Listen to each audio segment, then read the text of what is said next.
Hello friends, मैं गीत अरोड़ा स्वागत करती हूँ आपका अपने यूट्यूब चैनल पर हिंदी ज्ञान बाय गीत अरोड़ा। मैं यहाँ आज आपके लिए लेकर आई हूँ म्यूजिक टीचर डेट 23 अप्रैल 2025 शिफ्ट 5 से 7 बजे के सामान्य हिंदी के प्रश्न। इस वीडियो में हम प्रश्नों को हल करने वाले हैं, सामान्य हिंदी के कॉन्सेप्ट्स को समझने वाले हैं, एग्जाम पैटर्न को समझने वाले हैं और जो है अपनी परीक्षा की तैयारी मजबूत करने वाले हैं। ये समझने वाले हैं कि कौन कौन से टॉपिक से कितने प्रश्न जो है आ रहे हैं। चलिए समय ज्यादा व्यर्थ ना करते हुए प्रश्न को आरंभ करते हैं। सबसे पहला प्रश्न है हमारे सामने कि गद्यांश को पढ़कर पूछे गए प्रश्नों के सही उत्तर दें। तो हिंदी भाषा और साहित्य की 1000 वर्ष की परंपरा का अनुशीलन करने के बाद तथा हिंदीतर भारतीय और भारतेतर साहित्य का परिचय पाने के बाद जब आचार्य रामचंद्र शुक्ल बेखटके पूर्ण आत्मविश्वास के साथ गोस्वामी तुलसीदास को लक्ष्य कर यह कहते हैं कि यह एक कवि ही हिंदी को एक प्रौढ़ साहित्यिक भाषा सिद्ध करने के लिए काफी है, तब यह प्रश्न तुलसी के भाषा विवेक भाषा कौशल से कहीं अधिक हिंदी भाषा के सर्वांग पूर्ण सर्वसमर्थ सर्वोत्कृष्ट स्वरूप के प्रतिनिधित्व का भी हो जाता है। यह प्रश्न उस कवि के भाषागत अभिनिवेश को, भाषा में अंतर्निहित संपूर्ण संभावनाओं को स्पर्श करने की, उसके सौंदर्य के सम्यक दिग्दर्शन की, उसकी शक्तिमत्ता के आवाहन की और उसके शील के उद्घाटन की, उसकी प्रखरता मुखरता और संप्रेषण की सभी सीमाओं से जोड़कर देखने का आग्रह भी साथ लेकर आता है। तो गद्यांश आधारित प्रश्न है कि गद्यांश में वर्णित सर्वोत्कृष्ट शब्द का पर्यायवाची शब्द निम्नलिखित में से कौन सा है। तो शब्द को देखें, गद्यांश पढ़ने की भी शायद आवश्यकता नहीं है इस प्रश्न के लिए। सर्व जमा उत्कृष्ट, क्या शब्द है? सर्व जमा उत्कृष्ट। सर्व मतलब सब में, उत्कृष्ट मतलब अच्छा। उत्कृष्ट का अर्थ क्या होता है? अच्छा। तो यहाँ पर क्या है? सामान्य का अर्थ तो क्या होता है? आम, जो सामान्य हो, आम चीज हो। निम्न मतलब क्या होता है? नीचा। मध्यम मतलब क्या होता है? माध्यमिक, आम ही गिना जाता है उसे। तो यहाँ पर क्या है? सर्वश्रेष्ठ यानी कि सब में उत्तम, सब में उत्कृष्ट, एक ही बात है। तो यहाँ पर क्या हो जाएगा? सर्वश्रेष्ठ। इसका अगला पर्यायवाची क्या है? सर्वोत्तम। ठीक है, जो सब में उत्तम हो क्या होगा? सर्वोत्तम। अगला प्रश्न है, गद्यांश के अनुसार तुलसीदास के भाषागत कौशल से हिंदी भाषा में क्या, ठीक है, इस जो प्रश्न को अधूरा छोड़ दिया गया है। तो ब्राह्य साहित्य से प्रेरित रहती है हिंदी भाषा? बिल्कुल नहीं। क्या हमने बाहर के साहित्य को अपनाया? नहीं। केवल साहित्यिक रसों तक सीमित रहती है? नहीं, भावनाओं का भी विकास होता है, सब कुछ होता है।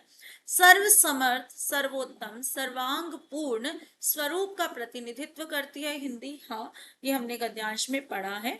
ठीक है, तो ये उत्तर हमारा बन जाता है। अगला विकल्प क्या है? मात्र पारंपरिक विचारों को प्रतिबिंबित आएगा करती है? नहीं, पारंपरिक विचारों को नहीं, सभी तरह के विचारों का प्रतिनिधित्व करती है। अगला है, गद्यांश में यह तर्क प्रस्तुत किया गया है कि आचार्य रामचंद्र शुक्ल के अनुसार तुलसीदास का भाषागत अभिनिवेश हिंदी भाषा की, जो तुलसीदास ने भाषा को दिया, निवेश करना मतलब भाषा में जो डाला, अपना योगदान दिया, उससे क्या है? ठीक है, हिंदी भाषा की क्या संपूर्ण संभावनाओं को छूने और उसके सौंदर्य का सम्यक दिग्दर्शन करने का प्रतीक है। ये शब्द हमने गद्यांश में पढ़े थे, तो हम ध्यान देंगे। और ये सकारात्मक शब्द है, पॉजिटिव जो है बात की जा रही है। और गद्यांश में भी तुलसीदास के लिए जो है सारी की सारी बातें, पॉजिटिव बातें कही गई थी, है ना। तो ये जो है हमारा पॉजिटिव एक विकल्प है।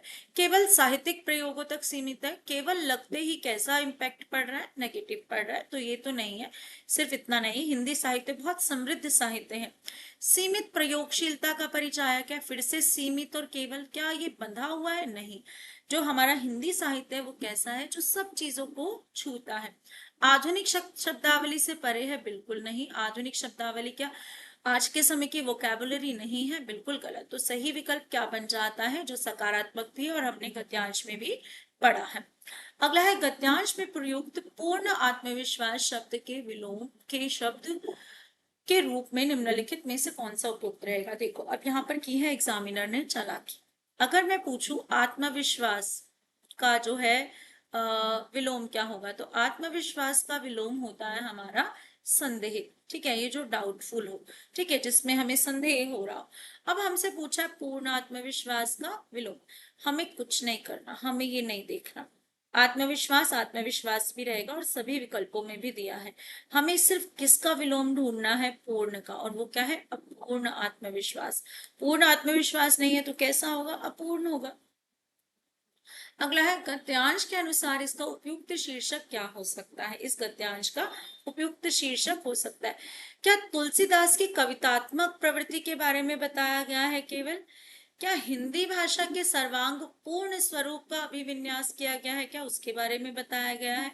साहित्यिक परंपरा का इतिहास बताया गया है, या भारतीय और भारतीयतर साहित्य का परिचय दिया गया है? तो जो दिख रहा है वो क्या है? हिंदी भाषा के सर्वांग पूर्ण, सर्वांग जो सभी अंगों को छूता हो, उसके बारे में बात की गई है। अगला है निम्नलिखित वाक्य को पूर्ण करने के लिए रिक्त स्थान का चयन कीजिए। जलवायु परिवर्तन यानी कि क्लाइमेट चेंज के कारण विश्व भर में तापमान निरंतर डैश रहा है, जिससे प्राकृतिक आपदाएं, नेचुरल कैलामिटीज की संभावना बढ़ गई है। तो जलवायु परिवर्तन के कारण विश्व भर में तापमान निरंतर उल्लेखित हो रहा है। उल्लेखित हम किसको करते हैं? किसी चीज बात का उल्लेख करना, वर्णन कर रहा। तापमान लगातार बढ़ रहा है, बिल्कुल ठीक, तापमान बढ़ रहा है। हमें ये तथ्य वैसे भी पता है कि जो है ग्लोबल वार्मिंग हो रही है। घट रहा है? बिल्कुल नहीं। बढ़ाया गया? कौन बढ़ाएगा? नहीं, स्वतः बढ़ रहा है। तो क्या है? बढ़ रहा है। नई शिक्षा नीति के तहत व्यावसायिक पाठ्यक्रमों पर अधिक ध्यान दिया जा रहा है। निम्नलिखित वाक्य के किस अंश में त्रुटि है? त्रुटि मतलब गलती है। ये मैं पहले भी पीवाईक्यूज करा चुकी हूँ, तो सब में एक ही तरह के प्रश्न लगभग आ रहे हैं, एक ही तरह का पैटर्न है। आप आगे भी देखेंगे इसी पैटर्न को। ऐसी उम्मीद जो है इन प्रश्नों को देखकर की जा रही है कि वाक्य बिल्कुल ठीक है, किस भाग में त्रुटि है, गलती है, वो बताना है। और गलती किस चीज की है? वर्तनी की, यानी कि स्पेलिंग की गलती है। ठीक है, स्पेलिंग की गलतियां हमें कैसे ठीक होंगी? जितना हम हिंदी रीडिंग करेंगे। ध्यान दिया जा रहा है में कोई वर्तनी अशुद्धि नहीं है। तथा व्यवसायिक, व्यवसायिक बिल्कुल ठीक है। व्यवसाय में जो एक प्रत्यय लगाया जाता है तो शब्द बनता है व्यावसायिक। यहाँ पर आ की मात्रा जुड़ जाती है। जैसे समाज में एक लगाने से क्या बन जाता है? सामाजिक ना होकर क्या बन जाता है? सामाजिक होता है। ठीक है, एक आ की मात्रा इंक्रीज हो रही है ना। ऐसे ही मुख में जो है एक लगाने से क्या होता है? मौखिक बनता है। ठीक है, अब क्या है? ऊ की मात्रा ओ में परिवर्तित हो रही है। इसका नियम है, ऊ की मात्रा हो, एक प्रत्यय हो तो ओ में परिवर्तित होता है। आ की या बड़े आ की मात्रा हो, एक प्रत्यय हो तो बड़े आ में बदलेगा। ठीक है, ये हमें ध्यान रखना है। ठीक, तो यहाँ पर जो है व्यवसायिक की वर्तनी भी ठीक है। कहाँ गलती है? गलती है पाठ्यक्रमों नहीं होता है, क्या होता है? पाठ्यक्रम। क्रम मतलब क्या होता है? पढ़ने का क्रम, यानी कि पढ़ने का क्रम क्या होता है? सिलेबस। ठीक है, क्या होता है? सिलेबस। तो यहाँ पर जो वर्तनी अशुद्धि है वो इस शब्द में है, पाठ्यक्रम होगा। ठीक है, तो और पाठ्यक्रम होगा, तो ये हमने देख लिया। अगला है निम्नलिखित वाक्य को पूर्ण करने के लिए उचित क्रिया विशेषण शब्द का चयन करें। क्रिया विशेषण क्या होते हैं? एडवर्ब्स जिसे इंग्लिश में कहते हैं। ये क्रिया की विशेषता बताते हैं। ठीक है, इधर उधर, दाएं बाएं, ऊपर नीचे, अभी, सदैव, ये सब हमारे क्या है? क्रिया विशेषण है। अधिक, कम, अति, प्रति, ये सब भी क्या है? क्रिया विशेषण है। तब यहाँ पर वाक्य क्या है? जलवायु परिवर्तन के कारण अति गर्मी और डैश ठंड जैसी चरम मौसमी परिस्थितियां उत्पन्न हो रही हैं। क्या है? क्लाइमेट चेंज हो रहा है। पहले भी ऐसा ही वाक्य आया। तो या तो अधिक गर्मी है, अति गर्मी और अति ठंड। अब यहाँ पर और विकल्प देखें तो वैसे भी नहीं बंद होते। क्या सफेद ठंड कोई हो सकता है? एडजेक्टिव विशेषण हो सकता है ठंड के लिए? प्राप्त ठंड बिल्कुल नहीं। थोड़ी ठंड तो नहीं पड़ रही। क्या हो रहा है? या तो ठंड ज्यादा है या ठंड बिल्कुल जो या गर्मी ज्यादा है।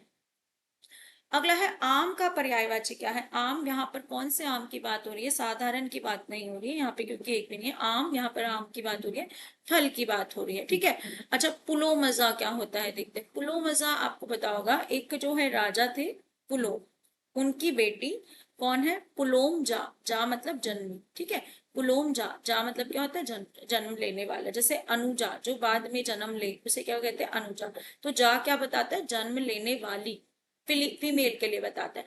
तो पुलोम जा यानी कि पुलोम राजा की पत्नी कौन थी? ये इंद्राणी। इंद्राणी कौन? इंद्र की पत्नी को क्या बोला जाता था?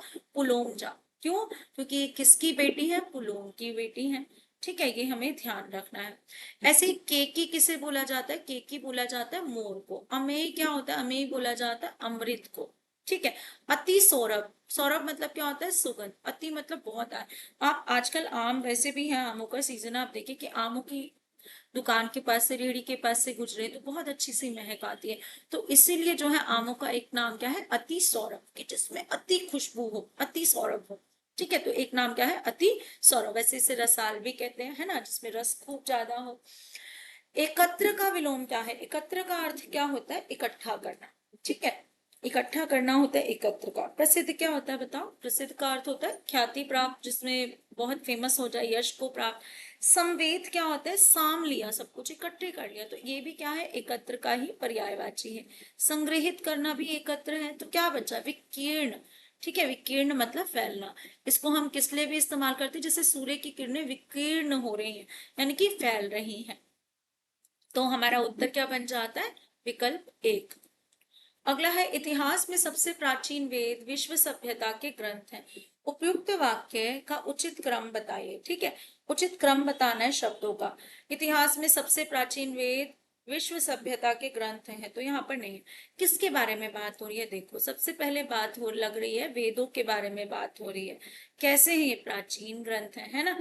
तो यहाँ पर वेद इतिहास में सबसे प्राचीन ग्रंथ विश्व सभ्यता के हैं, तो यहाँ पर हमें समझ आ रहा है किसकी बात हो रही है? वेदों की बात हो रही है।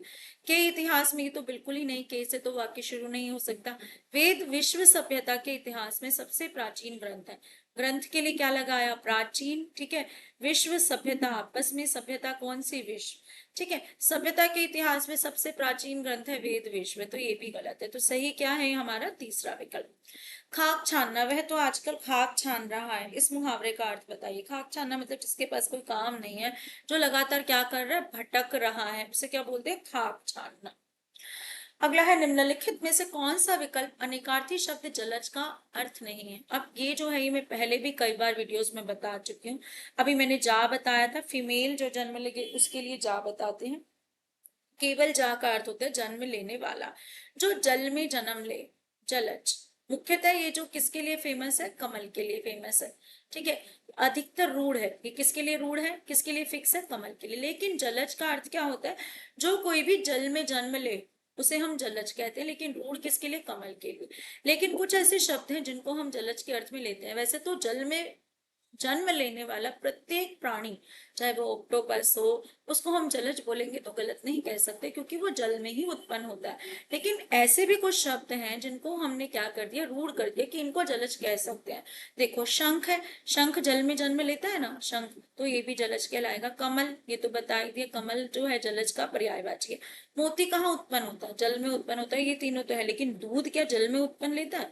उत्पन्न होता है? नहीं, तो दूध हमारा उत्तर बन जाता है। ठीक है, आसमान सिर पर उठाना, अरे अध्यापिका नहीं थी कक्षा में और बच्चों ने क्या कर लिया? आसमान सिर पर उठा लिया, अर्थात बहुत शोर करना। शोर करने के लिए मुहावरा है।